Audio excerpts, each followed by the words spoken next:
They say it ain't over till it's over.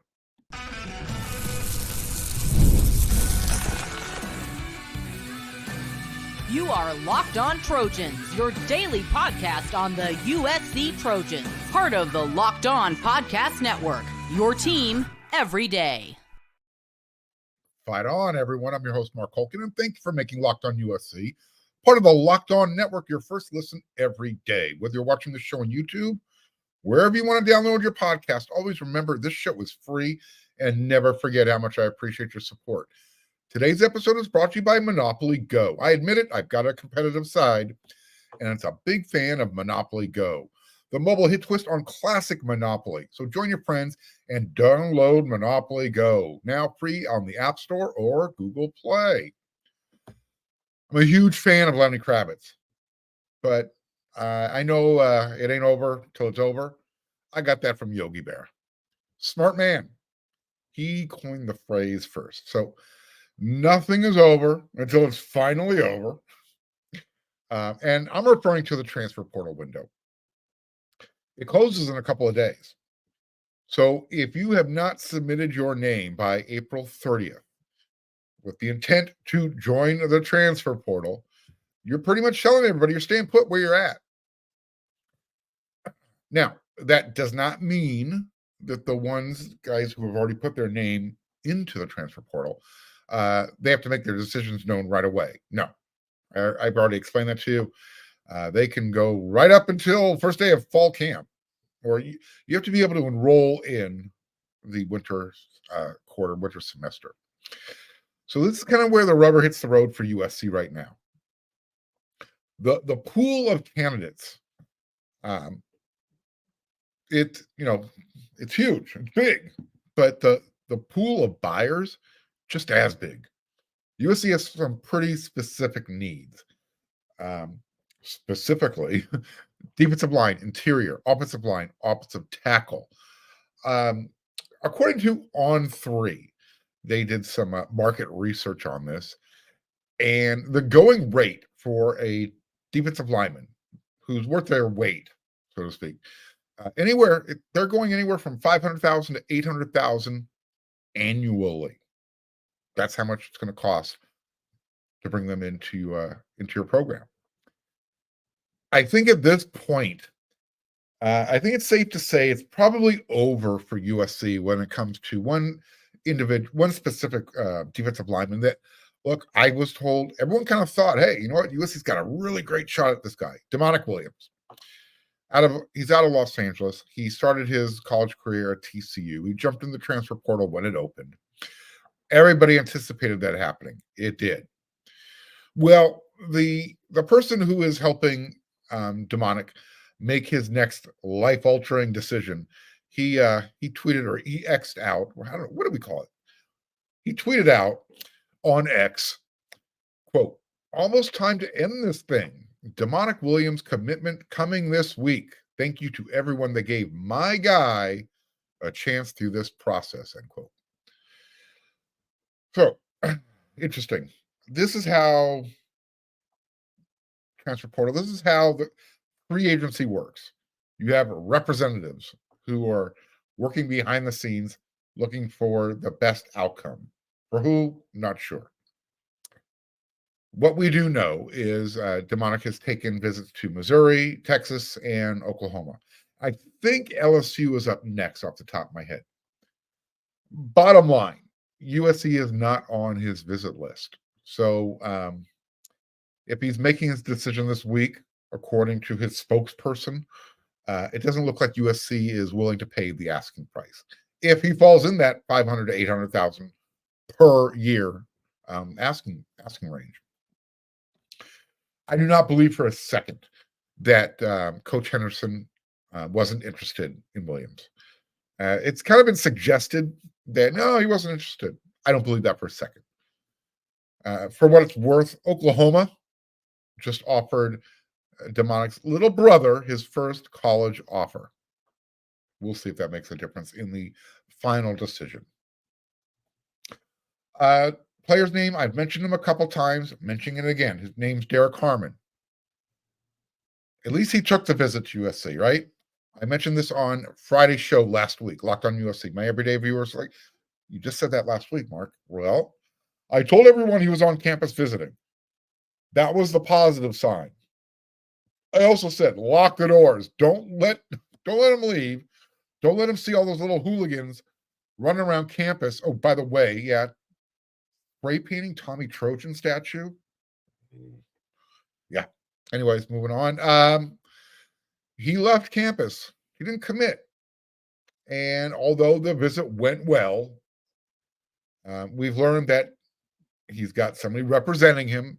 He's got an NFL agent handling his business.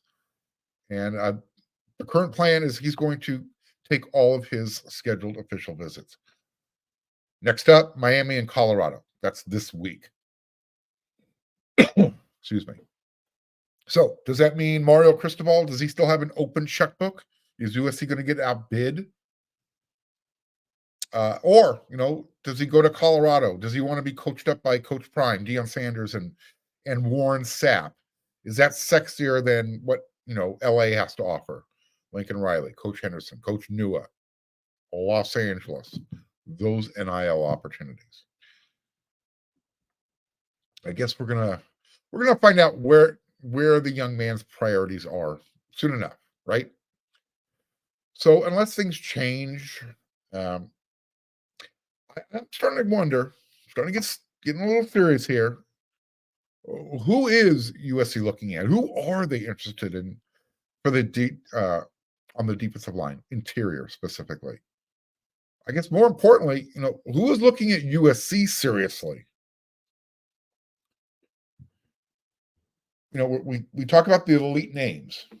If USC isn't willing to pay that price, they're not ending up on the official visit list. Is Demonic Williams elite? I don't know. Some thought he was. Some thought he'd be a perfect fit. Is Jermaine Lole elite? Probably not, but again, perfect fit. Going to Oklahoma. Here's a name, just jumped into the transfer portal over the weekend. Jernius Turfia, 6'4", 325 pounds. Washington State. He's a redshirt sophomore. So again, I have no idea if USC is interested, but he jumped in late this past weekend. And because I'm not clear on what USC is looking for, what their price range is, maybe it's, they're looking for that multi-year developmental guy. Maybe that's part of the plan. I know they need at least 2 guys, and they need somebody who's going to be able to make an impact right away. Right now, you're not going to find a lot of confidence with what USC is kind of bringing to the dance in 2024. In 2024. You're okay with what you have at linebacker and on the edges. It's inside. I mean, if it comes down to stopping the run, there are questions about USC's roster. Are they going to be able to do that? Up the middle, a little iffy, right? So we're going to find out. Who is USC interested in? Again, it's not over until it's over. Still a few more days. Transfer portal window, names can jump in. And remember, once the window closes, where it says, all right, no, we're not accepting any more names, USC will know these guys are who's available. Now it's a matter of going to get them. So here I was focusing in on the defensive interior line. We still have to focus on the offensive tackle position. I kind of get the impression there that they're looking for developmental guys. I don't think they're going to find an instant impact guy at offensive tackle that they're going to bring in. We'll find out.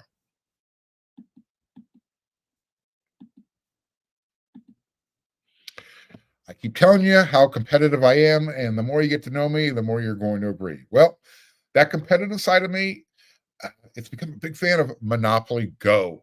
And I'm sure you've heard of it. It's been downloaded over 150 million times. It's a great twist on Monopoly where you play not one, but hundreds of Monopoly boards in crazy locations all over the world, building up amazing cities. And it brings you big time money. But here's the best part. My favorite part. I like messing around with my friends. You can do that too. I can charge them rent on all those properties that I own. just like in the regular Monopoly game that you're familiar with. But because I own those properties, I can actually go in and I can rob from them. I can sneak into their vaults, take their money all to myself. But it's not just my competitive side that loves it. You can team up with friends and people all around the world in timed tournaments, and you can earn huge rewards. So get in the game and join your friends. Download Monopoly Go now, free on the App Store or Google Play.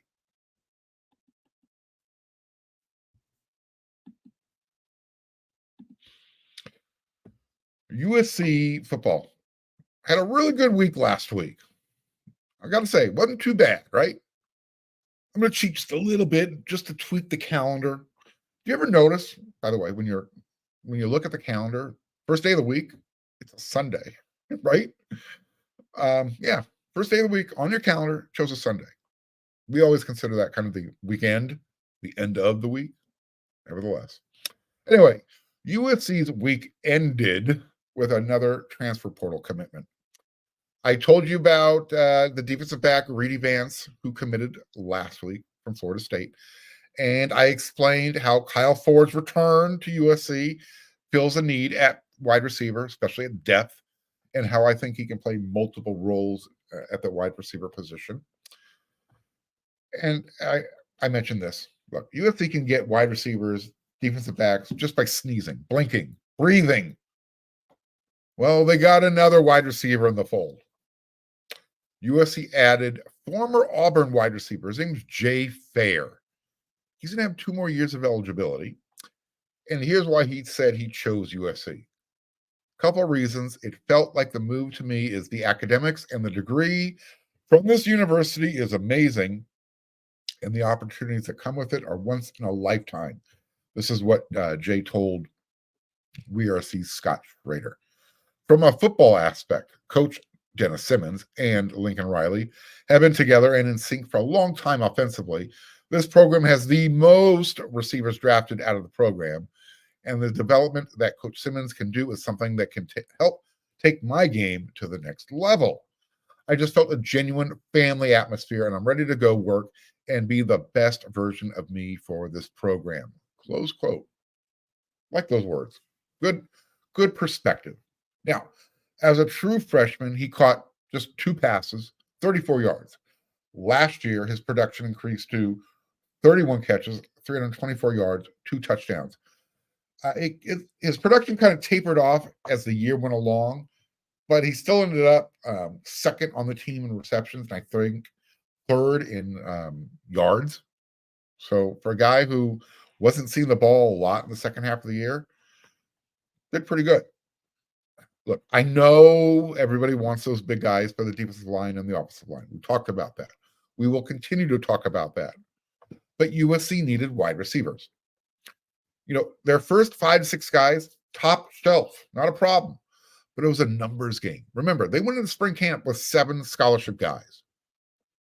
Now they're up to 9. They needed more speed. Guys could play in the slot. Remember, Rayleigh Brown, gone. Mario Williams, gone. Taj Washington, NFL.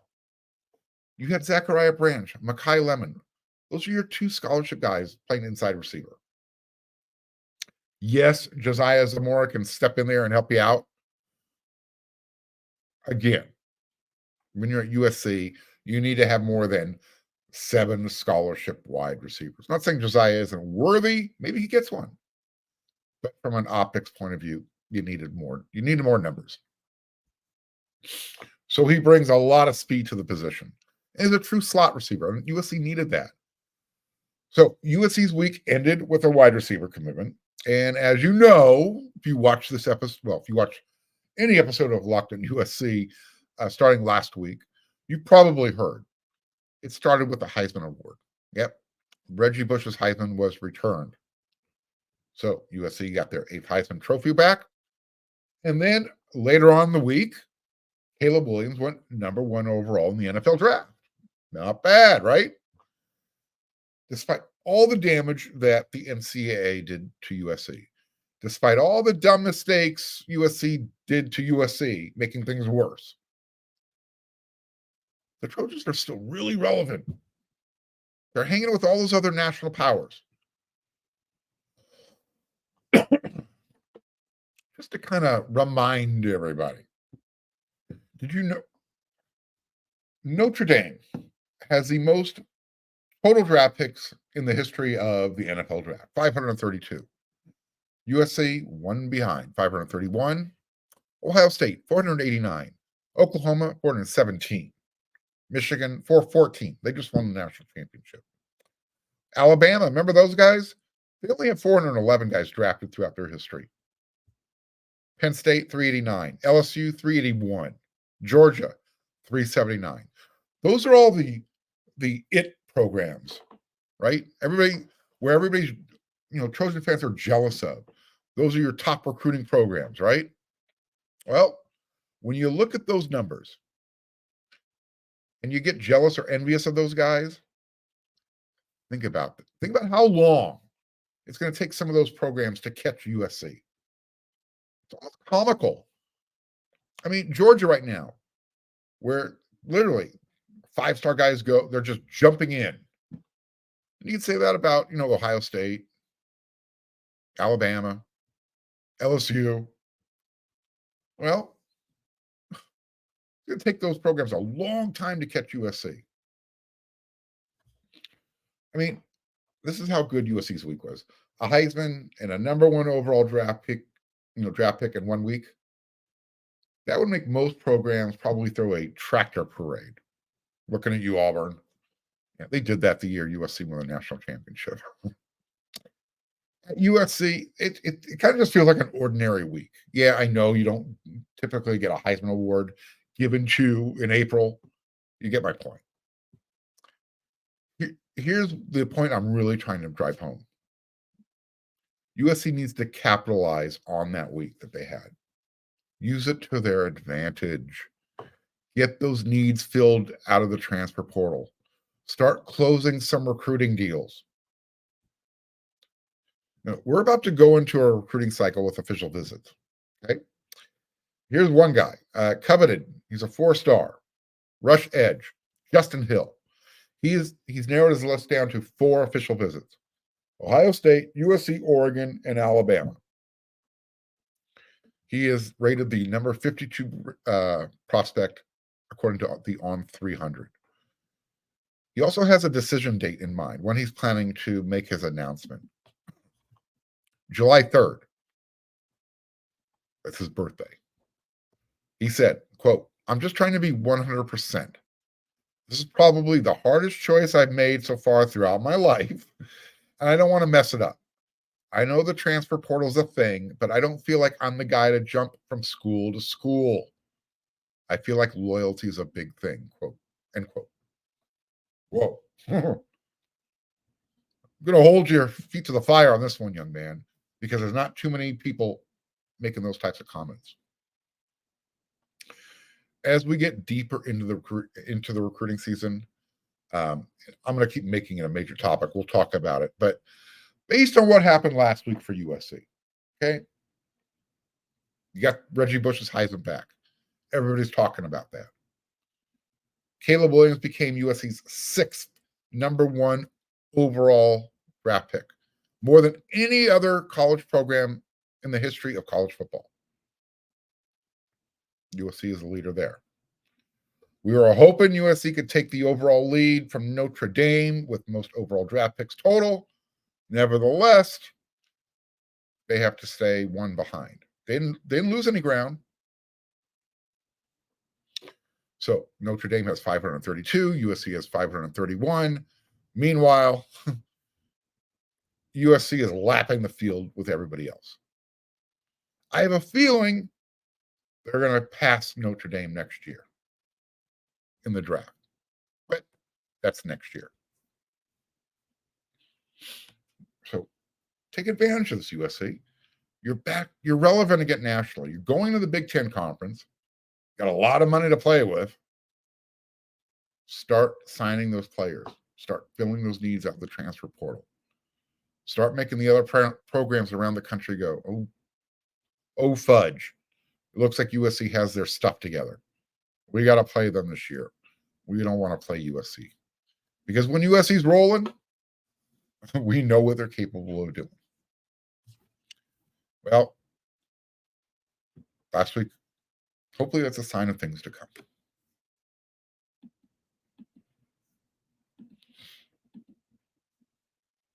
It's playoff time in the NBA and the NHL. Baseball's in full swing, and FanDuel is your place to bet on every game.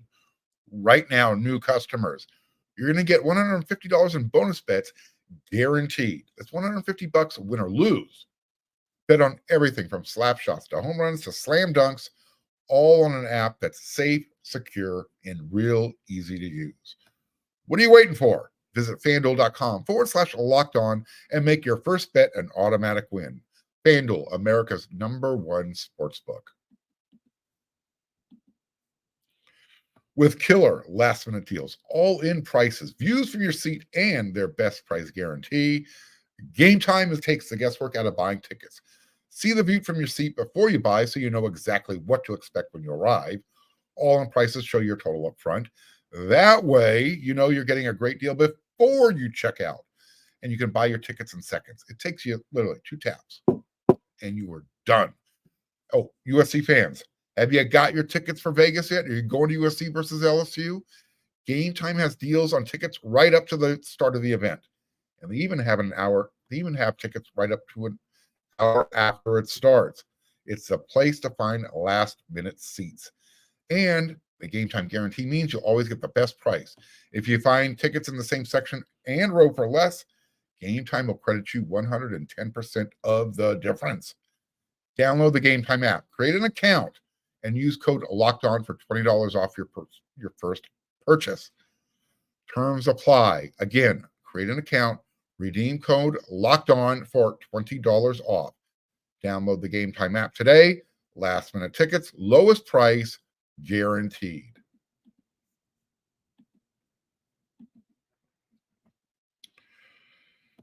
All right. It didn't feel like it when you were watching the draft, but USC actually had a pretty good one, all things considered. We're going to do a real quick review here. Excuse me. There were 7 Trojans that they heard their name called. And there were a few undrafted free agent signings as well. I think overall, out of USC starters, 10 guys have found their way onto an NFL roster. Not too shabby. As you know, Caleb went #1 overall to the Bears. Caleb Bullock went on day 2. He's going to the Houston Texans. He was taken with a 78th overall pick. It was in the 3rd round. He's actually being joined by his teammate, Solomon Byrd, who was selected in the 7th round. And here's the thing. I'm not sure what was more surprising. Solomon actually hearing his name called. I don't think many anticipated that happening. Or Brendan Rice dropping all the way into the 7th round. His dad, Hall of Famer, Jerry, he felt pretty disrespected. Brendan handled it in stride. By the way, he gets to stay in LA. He's going to be coached up by Coach Jim Harbaugh. So 7th round, and he actually earned the sympathy vote. If you weren't aware of this, he took his call at the funeral. He was attending a funeral for his best friend. Yeah.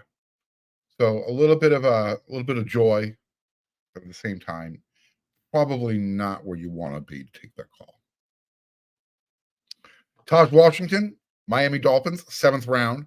Jarrett Kingston, offensive lineman, 6th round. Marshawn Lloyd, he's going to be a Green Bay Packer, 3rd round. So there's a positive spin, and there's also a reality with USC's most recent draft. The positive, 7 guys. That's a decent number. Besides Caleb Williams, Bullock was the only one drafted. Caleb Williams went #1. Caleb Bullock, day 2. And of all the players that were drafted, Kalen was the only one that USC actually recruited out of high school. Yes, Taj Washington spent 3 years as a Trojan. But once you start peeling back the layers, where are the high school recruits? The guys USC brought in. where are the offensive linemen? Where are the defensive linemen? Where are the linebackers? Again, besides Kalen Bullock, where are the USC NFL prospects on the defensive side of the ball? And this goes back farther than Alex Grinch and Lincoln Riley. This draft is a direct result of those Clay Helton years. Hopefully, Lincoln Riley's first 2 years with Alex Grinch, this doesn't exasperate the problem. I mean, we're kind of getting that feeling right now, the way recruiting's going. It's getting better. It's not where it needs to be. I mean, look, USC had the talent. They had enough talent to win 11 games in 2022. Yes, I know they got some great bounces with the ball, created a lot of turnovers. But they also had enough talent to win more than 8 games last year. So what this draft highlights is that USC did not have, we'll call it elite talent. Or what the talent they did have, they didn't develop it good enough.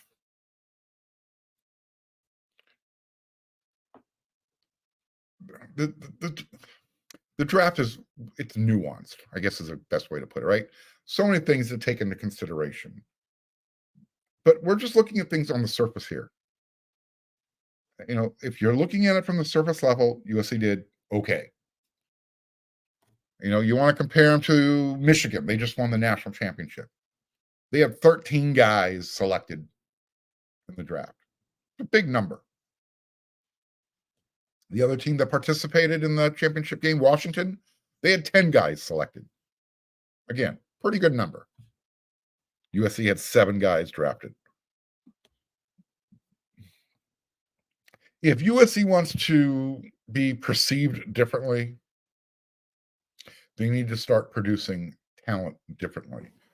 Again, USC is going to throw wide receivers into the NFL every year. They're going to throw a quarterback in there whenever there's somebody draft eligible out of USC. Offense, you're always going to find those skill position guys. But if USC wants to be that true NFL football factory again, defensive linemen, offensive linemen, linebackers, they got to start producing those players again. And they got to start producing players that they're recruiting out of high school that don't want to jump into the transfer portal. There it is. Another episode of Locked On USC in the books. I'll be back with another episode tomorrow. We do this 5 times a week. So until then, everyone, you know what to do.